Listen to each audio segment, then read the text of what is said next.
আসসালামু আলাইকুম রহমাতুল্লাহ।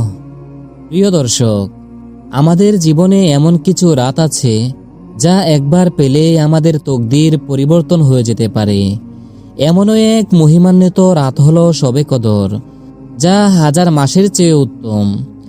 এই রাতের গুরুত্ব এত বেশি যে স্বয়ং আল্লাহ তাআলা একটি পূর্ণাঙ্গ সূরা নাজিল করেছেন, যেখানে তিনি ঘোষণা দিয়েছেন এই রাতে ফেরেশতারা আসমানে নেমে আসেন শান্তির বার্তা নিয়ে, যা ফজর পর্যন্ত অব্যাহত থাকে। তাই আমাদের উচিত এই রাতের প্রতিটি মুহূর্ত সঠিকভাবে কাজে লাগানো, যেন আমরা আল্লাহর অশেষ রহমত, মাগফিরাত ও নাজাত অর্জন করতে পারি। তো আজকের এই ভিডিওতে আমি আলোচনা করব শবে কদরের শ্রেষ্ঠ 5টি আমল ও দোয়া নিয়ে, যা কখনোই বাদ দেওয়া উচিত নয়। তাহলে আসুন জানি কি সেই বিশেষ আমল যা আমাদের এই রাতকে পূর্ণতা দিবে। নাম্বার 1, বেশি বেশি কোরআন তেলাওয়াত করা। শবে কদরের রাত কোরআন নাজিলের রাত, তাই এ রাতে কোরআন পড়া অত্যন্ত ফজিলতপূর্ণ। আল্লাহ তাআলা বলেন, ইন্না আনজালনাহু ফি লাইলাতিল কদরি। এর অর্থ হলো, নিশ্চয় আমি কোরআন অবতীর্ণ করেছি শবে কদরে। তাই আমাদের উচিত এই রাতে বেশি বেশি কোরআন তেলাওয়াত করা এবং তার অর্থ ও ব্যাখ্যা নিয়ে চিন্তা ভাবনা করা। নাম্বার 2, দীর্ঘ সময় নফল ও তাহাজ্জুদের নামাজ আদায় করা। শবে কদরের সবচেয়ে গুরুত্বপূর্ণ আমলগুলোর মধ্যে একটি হলো তাহাজ্জুদের নামাজ। এটি রাসূলুল্লাহ সাল্লাল্লাহু আলাইহি ওয়াসাল্লামের সবচেয়ে প্রিয় আমলগুলোর মধ্যে একটি, এবং রাসূলুল্লাহ সাল্লাল্লাহু আলাইহি ওয়াসাল্লাম বলেছেন, যে ব্যক্তি ঈমান ও ইখলাসের সঙ্গে শবে কদরে নামাজ আদায় করে তার অতীতের সব গুনাহ মাফ করে দেওয়া হয়। সুবহানাল্লাহ। এজন্য আমরা এই রাতে বেশি বেশি নফল নামাজ পড়ব।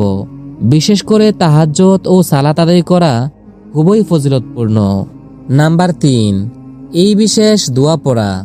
আমাদের প্রিয় নবী সাল্লাল্লাহু আলাইহি ওয়াসাল্লামের নিকট একজন সাহাবী জানতে চেয়েছিলেন শবে কদরে কোন দোয়া পড়তে হবে। তখন তিনি সবাইকে এই মহামূল্যবান দোয়া শিখিয়ে দিলেন, আল্লাহুম্মা ইন্নাকা আফুউন কারীম তুহিব্বুল আফওয়া ফা'ফু আন্নী। এর অর্থ হলো, হে আল্লাহ, তুমি ক্ষমাশীল, তুমি ক্ষমা করতে ভালোবাসো, তাই আমাকে ক্ষমা করে দাও। এই দোয়াটি বারবার পড়া উচিত, কারণ এটি আমাদের গুনাহ মাফের শ্রেষ্ঠ উপায়। নাম্বার 4, তওবা ও গুনাহ মাফের আহ্বান। শবে কদরের রাত হলো গুনাহ মাফের শ্রেষ্ঠ সুযোগ। তাই আমরা কাঁদতে কাঁদতে আল্লাহর কাছে তওবা করব। তওবা করার নিয়ম: আন্তরিকভাবে নিজের গুনাহ স্বীকার করা, ভবিষ্যতে আর গুনাহ না করার প্রতিজ্ঞা করা, গুনাহের জন্য আল্লাহর কাছে ক্ষমা চাওয়া। আমরা চাই এই রাত যেন আমাদের জীবনের মূল পরিবর্তন করে দেয়। নাম্বার 5, দোয়া, জিকির ও সদকা করা। এই রাতে বেশি বেশি দোয়া করা উচিত, কারণ এটি কবুল হওয়ার রাত। রাসূলুল্লাহ সাল্লাল্লাহু আলাইহি ওয়াসাল্লাম বলেন, এই রাতে যা চাওয়া হয় আল্লাহ তাআলা তা কবুল করেন। প্রিয় দর্শক, এখন আলোচনা করব শবে কদরের নামাজের নিয়ত যেভাবে করবেন। নাওয়াইতু আন উসাল্লিয়া লিল্লাহি তাআলা রাকাআতাইনি নাফিলাতান লাইলাতাল কদরি। মোট কথা, শবে কদর আমাদের জীবনের শ্রেষ্ঠ রাত।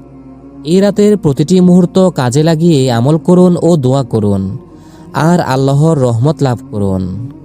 আল্লাহ তাআলা আমাদের সবাইকে কদরের রাতে বেশি বেশি নফল নামাজ পড়ার তৌফিক দান করুন। আমিন। আপনারা যদি ভিডিওটি উপকারী মনে করেন তাহলে লাইক, কমেন্ট ও শেয়ার করতে ভুলবেন না। আর আমাদের চ্যানেলে নতুন হলে সাবস্ক্রাইব করে পাশে থাকুন।